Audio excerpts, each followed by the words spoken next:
Ogah digeser Rizky Ridho, Mees Hilgers kirim bukti nyata kepada Patrick Kluivert jelang timnas Indonesia berlaga. Kepada media Korea Selatan, Shin Tae-yong ungkap harapan untuk timnas Indonesia.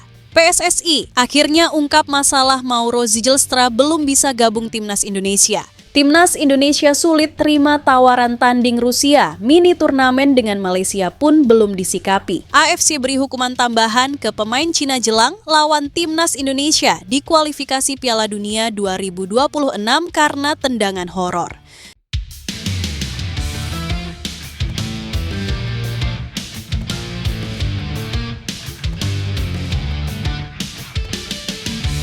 Ogah digeser Rizky Ridho, Mees Hilgers kirim bukti nyata kepada Patrick Kluivert jelang timnas Indonesia berlaga.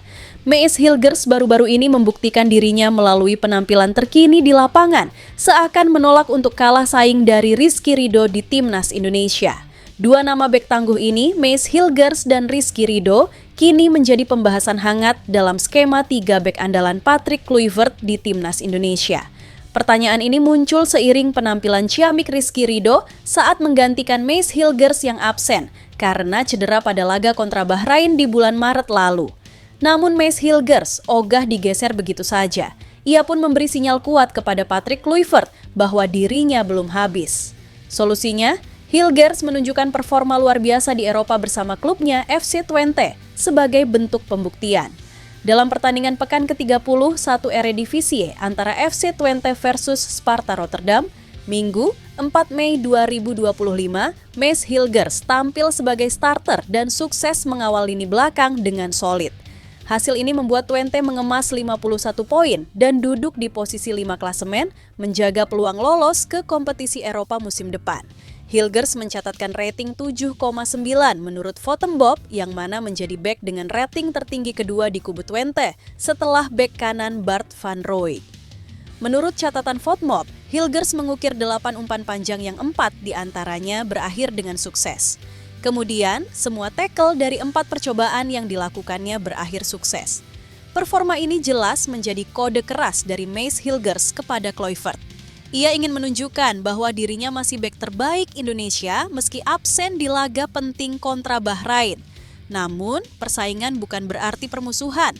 Mees Hilgers yang kini kembali ke performa terbaiknya bersama FC Twente justru menambah opsi berkualitas di lini belakang Garuda.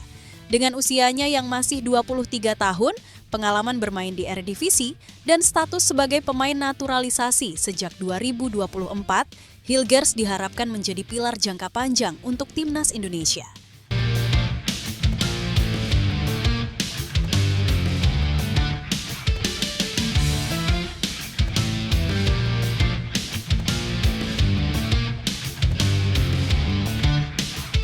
Kepada media Korea Selatan, Shin Tae-yong ungkap harapan untuk timnas Indonesia.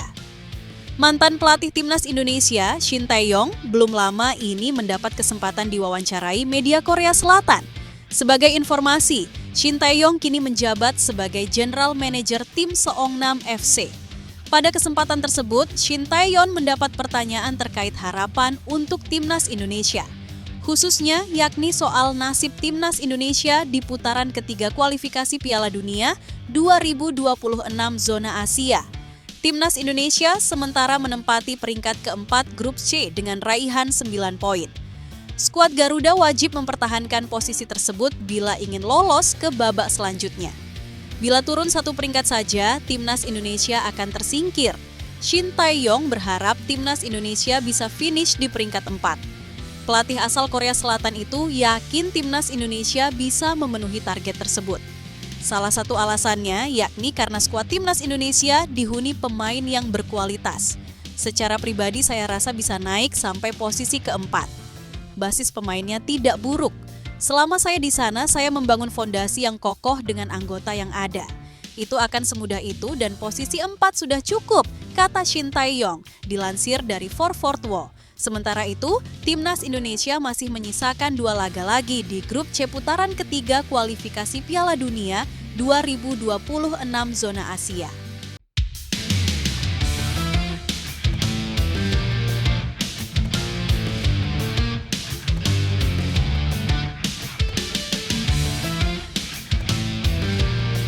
PSSI akhirnya ungkap masalah Mauro Zijlstra belum bisa gabung Timnas Indonesia. Mauro Zijlstra masih membutuhkan waktu untuk bisa bergabung ke Timnas Indonesia. Mauro sebenarnya memiliki pengalaman yang apik dan saat ini berkarir untuk tim Volendam U21 dengan posisi sebagai striker.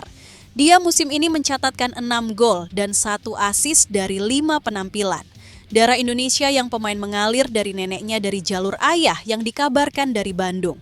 Namun, dia dipastikan belum masuk dalam rencana PSSI setidaknya hingga bulan Juni mendatang. Anggota Exco PSSI Arya Sinulinga menjelaskan, saat ini mereka belum melakukan langkah lanjutan untuk memproses Mauro. Menurutnya, masalah administrasi sang pemain masih diusahakan dan ini membutuhkan waktu. Dia tetap memberikan sinyal pemain tersebut sudah masuk dalam radar PSSI dan berpeluang besar merapat ke timnas di masa depan. Mengenai isu Mauro juga begitu karena masih ada beberapa tahapan administrasi yang kita butuhkan. Sehingga Mauro juga belum kita proses lebih lanjut, kata Arya Sinulinga dilansir dari kanal YouTube pribadinya. PSSI sebenarnya tertarik untuk bisa mendapatkan Mauro dan mempertebal kedalaman skuad Garuda. Apalagi untuk sektor depan hanya oleh Romeni yang jadi andalan utama karena beberapa pemain belum menunjukkan konsistensi. Dia juga bisa jadi aset masa depan timnas saat karirnya bisa semakin cemerlang di masa depan. Semua pihak diharapkan bisa menunggu karena PSSI sedang merencanakan sesuatu untuk Mauro. Mudah-mudahan nanti setelah langkah-langkah yang kita kerjakan bersama Mauro, ada proses yang bisa kita lakukan untuk pemain yang satu ini, terangnya. Sementara itu, Arya memastikan belum ada tambahan pemain keturunan yang akan diproses dalam waktu dekat untuk timnas senior. Ini menjadi sinyal bahwa Patrick Kluivert memilih untuk memaksimalkan materi pemain yang ada. Apalagi dia baru memimpin 2 laga dan butuh memahami semua pemain yang ada di dalam tim. Selain itu, jadwal skuad Garuda juga cukup mepet karena mereka akan segera menggelar pemusatan latihan bulan ini. Kalau melihat kualitas ketika lawan Australia dan lawan Bahrain. Kemudian nanti melawan Cina dan Jepang dan target yang kita inginkan. Sepertinya sudah oke, jadi tidak ada pemain baru untuk menuju bulan Juni. Tutupnya.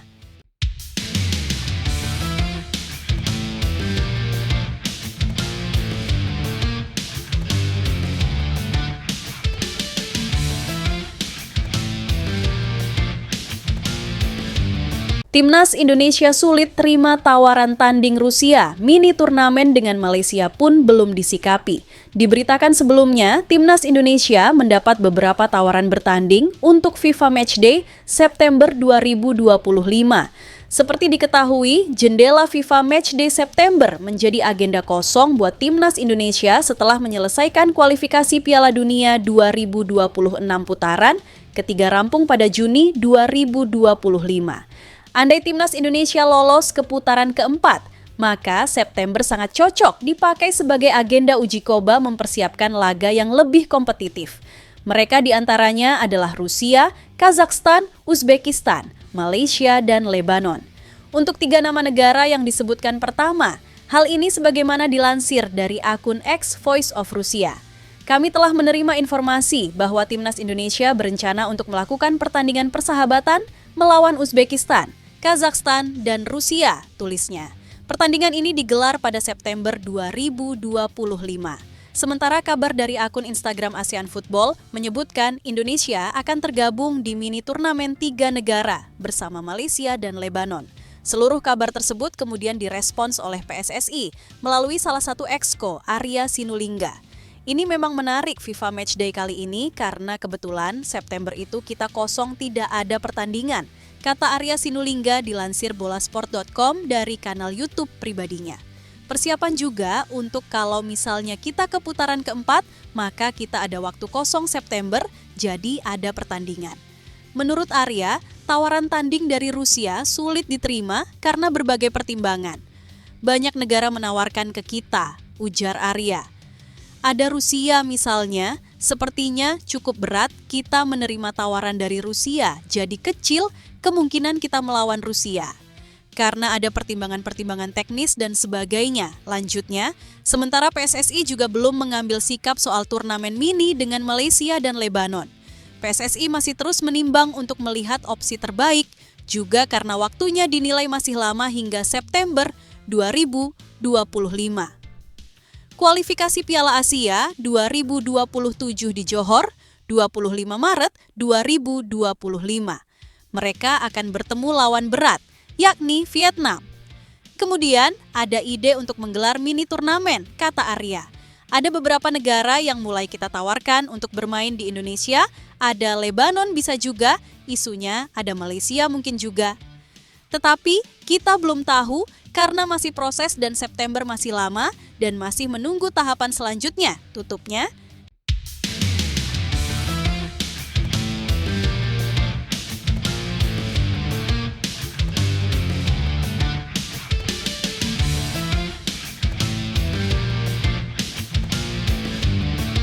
Alasan Timnas Indonesia gelar TC di Bali jelang hadapi Cina dan Jepang. TC ini sebagai persiapan jelang pertandingan melawan Cina dan Jepang pada putaran ketiga kualifikasi Piala Dunia 2026 zona Asia. Indonesia akan menantang Cina di Jakarta pada 5 Juni mendatang dan bertandang ke markas Jepang pada 10 Juni. Pertandingan ini cukup krusial untuk menentukan langkah skuad Garuda yang sedang berjuang untuk lolos ke babak selanjutnya. Persiapan kali ini lebih matang karena Patrick Kluivert memiliki waktu yang panjang.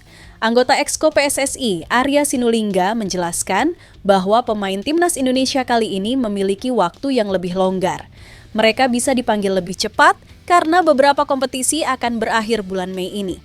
Tentunya, TC di Bali diharapkan membuat pemain lebih fokus dan mempersiapkan diri dengan baik. Keputusan ini sekaligus memberikan konfirmasi bahwa TC Timnas tidak akan digelar di ibu kota negara, IKN. Sebelumnya, di sana sudah dibangun fasilitas khusus untuk pemain Tim Nasional Indonesia. Namun, lokasi tersebut akan digunakan untuk Timnas kelompok umur dan putri. Pasalnya, di sana penginapan berbentuk mes dan untuk Timnas senior harus memiliki standar tertentu. Arya menegaskan bahwa saat ini beberapa pemain akan dipanggil lebih cepat ke TC di Bali. Untuk Liga 1 sendiri baru akan berakhir pada 25 Mei mendatang dan TC rencananya akan digelar pada 26 Mei. Saat itu pemain sudah masuk masa libur dan Patrick Kluivert bisa segera mengumpulkan pemainnya.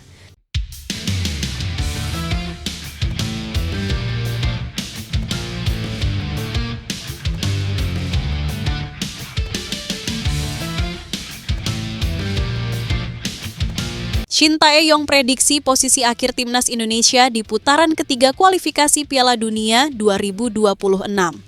Shin Tae-yong dipecat menjadi pelatih Timnas Indonesia pada Januari 2025, lalu setelah 5 tahun memimpin skuad Garuda. Meski dipecat karena kegagalannya di Piala AFF, ternyata Shin Tae-yong tetap memperhatikan mantan anak asuhnya.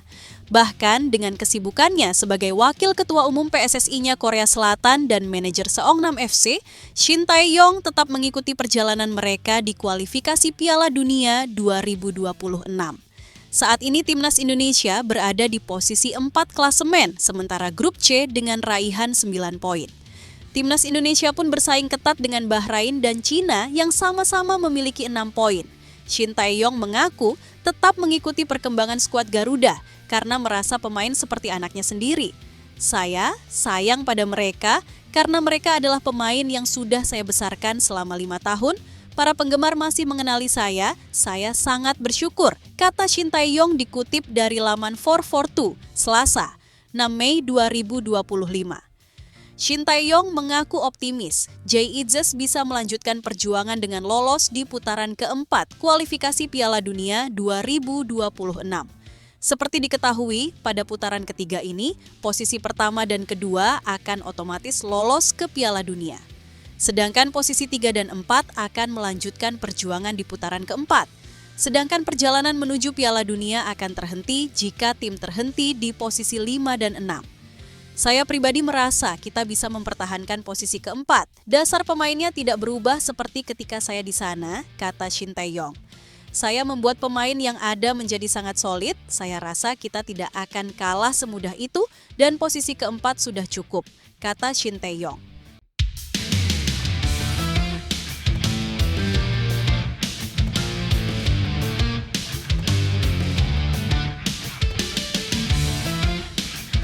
AFC beri hukuman tambahan ke pemain Cina Jelang lawan Timnas Indonesia di kualifikasi Piala Dunia 2026 karena tendangan horor.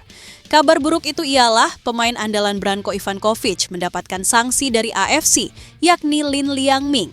Melansir dari Sohu, AFC memberikan skorsing otomatis 1 pertandingan dan tambahan 1 laga lagi. Lin Liangming langsung diganjar kartu merah oleh wasit dalam pertandingan melawan tim Saudi. Ia dihukum AFC, skorsing otomatis 1 pertandingan dan tambahan penalti 1 pertandingan, tulis Sohu. Itu artinya Lin Liangming akan absen melawan Timnas Indonesia. Pertandingan Timnas Indonesia melawan Cina akan digelar di Stadion Utama Gelora, Bung Karno, Senayan, Jakarta, 5 Juni 2025. Pemain yang berposisi sebagai winger itu bisa kembali bermain saat Cina menjamu Bahrain pada 10 Juni 2025. Akan tetapi, Branko Ivankovic memiliki opsi pemain untuk mengganti Lin Liangming. Winger Zhejiang FC, Wang Yudong menjadi kandidat kuat sebagai pemain pengganti. Sementara itu, Asosiasi Sepak Bola Cina tidak memilih mengajukan banding atas skorsing yang menimpa Lin Liangming. Pemain jebolan Akademi Real Madrid itu melakukan pelanggaran horor ke pemain Arab Saudi. Lin Liangming menendang kepala pemain Arab Saudi hingga dilarikan ke rumah sakit. Meski demikian, pemain 27 tahun tak ada niat untuk sengaja mencederai lawan. Lin Liangming sejauh ini sudah mengemas 17 caps bersama timnas Cina. Ia sudah mencetak 3 gol. Lin Liangming menjadi salah satu pemain yang masuk dalam skuad Branko Ivankovic dalam 6 laga terakhir minus lawan Australia yang absen karena skorsing. Saat ini, Cina berada di posisi juru kunci grup C dengan 6 poin. 2 laga terakhir Cina melawan Timnas Indonesia dan Bahrain harus dimaksimalkan jika ingin membuka peluang lolos ke Piala Dunia 2026. Peringkat pertama dan kedua dipastikan lolos langsung. Tim peringkat ketiga dan keempat akan bermain di putaran keempat untuk meraih tiket tersisa.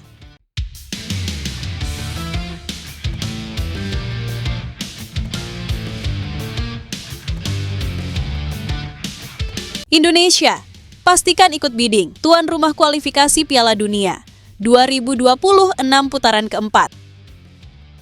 Salah satu anggota Exco PSSI, Arya Sinulinga, menyampaikan bila Indonesia turut ikut bidding tuan rumah kualifikasi Piala Dunia 2026 putaran keempat.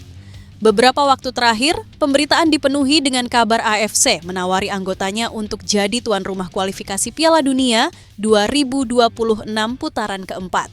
Pemberitaan pertama muncul dari China, di mana mereka akan mengajukan diri sebagai tuan rumah putaran keempat, sebagaimana dilansir dari Titan Sport. Dari sumber yang sama menyatakan, Cina telah menawari beberapa kotanya untuk menggelar event tersebut. 6 tim yang lolos dari putaran ketiga akan dibagi jadi 2 grup, masing-masing grup berisi 3 tim yang bertanding di venue terpusat. Berkaitan dengan Indonesia, salah satu anggota Exco PSSI Arya Sinulinga menjawab rasa penasaran pecinta sepak bola nasional saat ini. Menurut Arya, Indonesia juga ikut melakukan bidding untuk jadi tuan rumah kualifikasi Piala Dunia 2026 putaran keempat. Namun PSSI tidak gembar-gembor akan pemberitaan ini. Memang ada perubahan tuan rumah yang dibuat oleh AFC. Dulu biasanya tuan rumah netral, jadi semuanya dikelola oleh AFC, kata Arya Sinulinga dilansir dari YouTube pribadinya dalam program Bebas. Sekarang AFC bikin sebuah cara baru minta para peserta round 4 untuk menawarkan diri sebagai tuan rumah dan bidding. Namanya ditawarkan kita pasti ikutlah, tapi nggak harus gembar-gembor ya, batasnya masih ada waktu. Kita akan coba, memang lawan-lawannya berat ada Timur Tengah, dari mana sudah pasti kita coba ikut bidding, tambahnya. PSSI masih menunggu kejelasan bagaimana aturan AFC tersebut sejalan dengan perjuangan Timnas Indonesia untuk lolos ke Piala Dunia 2026. Saat ini, Timnas Indonesia berada di peringkat 4 klasemen, sementara putaran ketiga. Sedangkan rilis resmi AFC menyatakan hak tuan rumah putaran keempat melekat kepada 2 tim terbaik di putaran ketiga. Dengan begitu, saat ini Uni Emirat Arab dan Irak difavoritkan sebagai tuan rumah ronde keempat.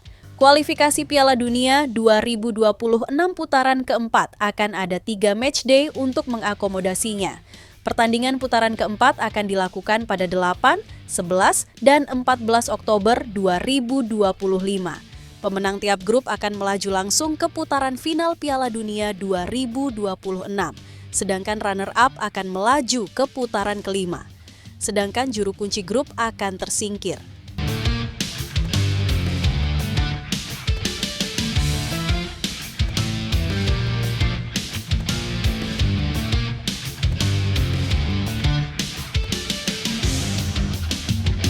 Hajime Moriyasu sudah ramal nasib Timnas Indonesia Garuda bakal lolos Piala Dunia 2026. Keyakinan mengejutkan dari pelatih Timnas Jepang, Hajime Moriyasu, tentang potensi besar Timnas Indonesia untuk tampil di Piala Dunia 2026 kini perlahan mulai terbukti. Menurut saya, Indonesia punya kualitas pemain yang layak lolos ke Piala Dunia, ujar Moriyasu kala itu setelah pertandingan di Jakarta.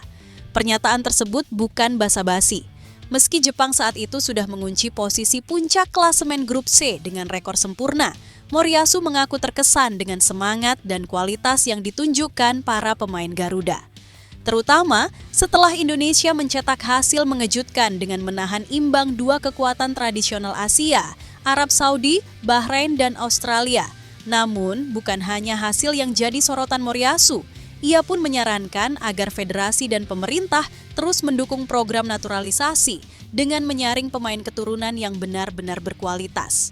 Pasalnya, menurut juru taktik Jepang itu, Timnas Indonesia memiliki kans lolos ke Piala Dunia yang sangat besar. Pasca kekalahan telak 1-5 dari Australia, publik sempat meragukan arah Timnas. Tapi pergantian pelatih ke tangan Patrick Kluivert, legenda Belanda, memberikan angin segar. Dalam laga lanjutan, Indonesia sukses menekuk Bahrain 1-0 di SUGBK lewat gol tunggal dari wajah baru, Ole Romeni. Kemenangan ini mengangkat posisi Indonesia ke 9 poin, menjaga asa di posisi keempat grup, dan membuka peluang untuk lolos ke fase berikutnya dalam kualifikasi Piala Dunia 2026. Para pemain diaspora ini membawa angin perubahan dalam permainan Indonesia menjadi lebih tenang, disiplin, dan berkelas. Kini, dengan dua laga krusial tersisa menghadapi Cina dan Jepang, seluruh mata tertuju pada perjuangan skuad Garuda. Energi baru, semangat juang, dan strategi yang mulai matang membuat Indonesia kini tak bisa dipandang sebelah mata. Melihat perkembangan ini, ramalan Moriyasu bukan lagi sekadar opini. Ia melihat sesuatu yang kini mulai terlihat nyata. Indonesia sedang menuju pentas Piala Dunia. Sekarang, semuanya tinggal soal konsistensi. Jika federasi terus mendukung dengan visi jangka panjang, bukan tak mungkin bendera merah putih akan berkibar di panggung terbesar sepak bola dunia, Piala Dunia 2026.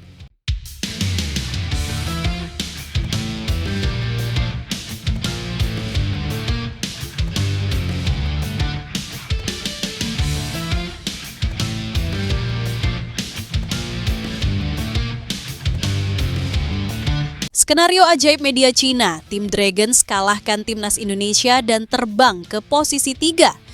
Media asal Cina, Sohu, memberikan analisis terkait peluang tim Dragons bisa lolos ke babak selanjutnya. Kemenangan atas Indonesia dan hasil imbang melawan Bahrain akan menjadi target ideal untuk mereka. Tentunya, target ini akan berat dicapai karena laga melawan skuad Garuda digelar di Jakarta.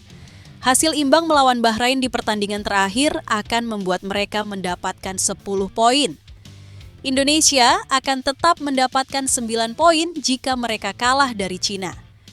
Di pertandingan terakhir, mereka akan menghadapi tim kuat Jepang dalam pertandingan tandang dan mungkin akan kalah sehingga poin mereka akan terkunci di angka 9, tulis Sohu. Setelah itu, Bahrain diharapkan kalah dari Arab Saudi meski bermain di kandang. Kondisi ini akan membuat posisi Cina semakin nyaman dan siap meluncur dari dasar klasemen. Akan sangat sulit bagi Bahrain untuk mengalahkan Arab Saudi di kandang sendiri di pertandingan selanjutnya. Jika mereka gagal memenangi pertandingan kandang melawan Cina di pertandingan terakhir, mereka hanya dapat meraih paling banyak 8 poin. Lanjutnya, pada skenario paling ideal, Cina bisa naik ke posisi ketiga dengan bekal 4 poin. Mereka bisa memastikan diri menuju putaran keempat dan membuka asa lolos ke Piala Dunia. Tentunya analisis ini jadi misi yang hampir mustahil karena Indonesia dalam tren positif dan akan mendapatkan dukungan penuh dari supporter. Jadi, meski dengan segala kesulitan, selama tim sepak bola nasional dapat mengumpulkan 10 poin, mereka akan dapat memenangi tempat keempat di grup di atas Indonesia dan Bahrain sehingga dapat masuk ke putaran keempat. Tidak peduli seberapa sulitnya, tim sepak bola nasional harus berjuang habis-habisan. Karena jika tidak, mereka akan kembali absen di Piala Dunia.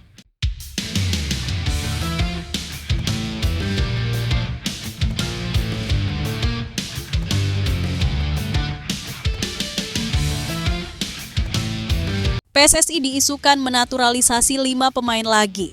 Masih on the track, mayoritas usia muda dan sesuai target jangka panjang Timnas Indonesia.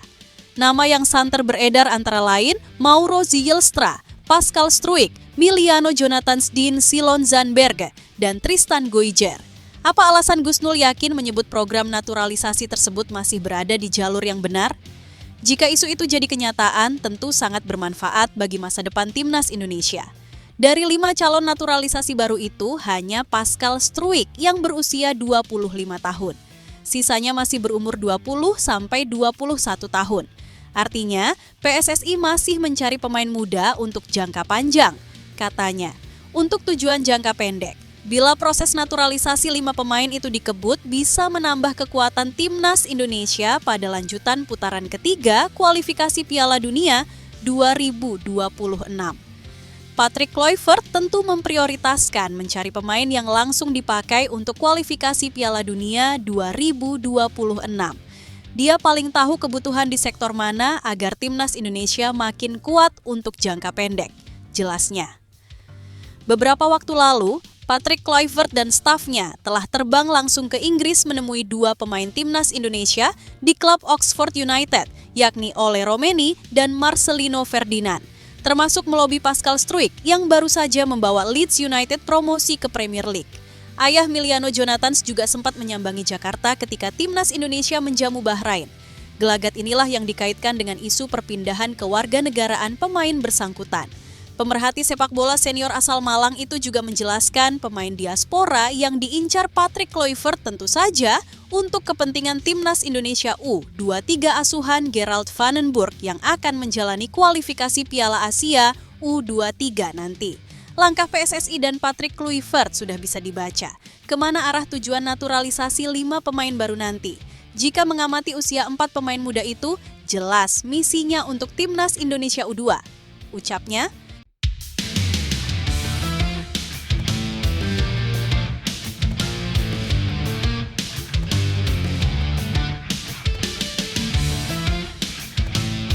masih ingat Doan Van Hau? Bek Vietnam yang jadi public enemy Timnas Indonesia siap main lagi. Doan Van Hau dikabarkan siap bermain lagi setelah dihantam cedera dalam 2 tahun terakhir. Kabar ini pun dianggap sebagai angin segar untuk pelatih Vietnam Kim Sang-sik. Bagi publik dan penggemar Timnas Indonesia, sosok Doan Van Hau jelas tidak akan mudah dilupakan. Ia bisa dibilang menjadi musuh nomor 1 dari sepak bola Vietnam bagi fans Timnas Indonesia setelah apa yang dilakukannya kepada Evan Dimas. Ya, Evan Dimas mengalami cedera serius di final SEA Games 2019 karena tekel keras dari Doan Van Hau. Insiden ini menyebabkan Evan Dimas tidak bisa melanjutkan pertandingan dan berdampak pada karirnya. Media Vietnam, Soha memberitakan kondisi Doan Van Hau yang berangsur-angsur pulih dari cedera. Sebelumnya beberapa sumber melaporkan bahwa Doan Van Hau mengalami cedera tumit yang parah dan membuatnya sulit untuk kembali ke lapangan. Ia juga sempat berobat di Singapura untuk mempercepat proses pemulihan. Dalam unggahan terbarunya, Doan Van Hau mengatakan bahwa dirinya baru saja menjalani operasi, belatnya sudah dilepas dan sedang memasuki masa pemulihan. Doan Van Hau sudah absen dari lapangan sejak September 2023 setelah mengalami cedera serius. Proses pemulihan bek berusia 26 tahun itu menemui banyak kendala. Namun, dengan tanda-tanda positif belakangan ini, para penggemar berharap Van Hau bisa kembali bermain dalam waktu dekat. Beberapa tahun lalu, Doan Van Hau menjadi musuh bebuyutan publik sepak bola Indonesia. Doan Van Hau dikenal menjadi pemain penuh kontroversial, tidak hanya saat berjumpa Timnas Indonesia,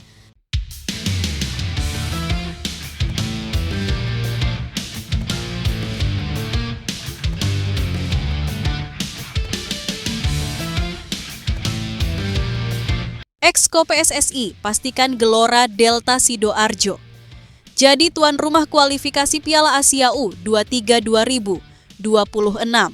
Indonesia akan menjadi tuan rumah dalam 2 ajang yang akan diikuti oleh Timnas Indonesia. Kualifikasi Piala Asia U23 2026 akan menggunakan Stadion Gelora Delta Sidoarjo. Agenda ini dijadwalkan bakal berlangsung berbarengan dengan FIFA Matchday pada 1-9 September 2025. Saat ini, Indonesia masih dalam tahap pengajuan tuan rumah kualifikasi tersebut. Anggota Exco PSSI, Ahmad Riyad, menuturkan bahwa status Gelora Delta sebagai tuan rumah sudah bisa dipastikan. 2 agenda ini memiliki jangka waktu yang berbeda. Piala AFF U23 2025 akan diikuti oleh 12 tim dari negara anggota ASEAN. Sedangkan kualifikasi Piala Asia U23 2026 hanya berisi 4-5 tim di satu grup. Pengumuman negara-negara yang bakal jadi tuan rumah di 10 grup babak kualifikasi ini sendiri masih belum dilakukan. Undian pembagian grup juga masih akan digelar pada 29 Mei 2025. Total akan ada 46 tim yang bersaing di kualifikasi Piala Asia U23 2026. Mereka akan dibagi ke dalam 10 grup. Artinya sebanyak 6 grup berisikan 5 tim. Sedangkan 4 grup lainnya berisikan 4 tim.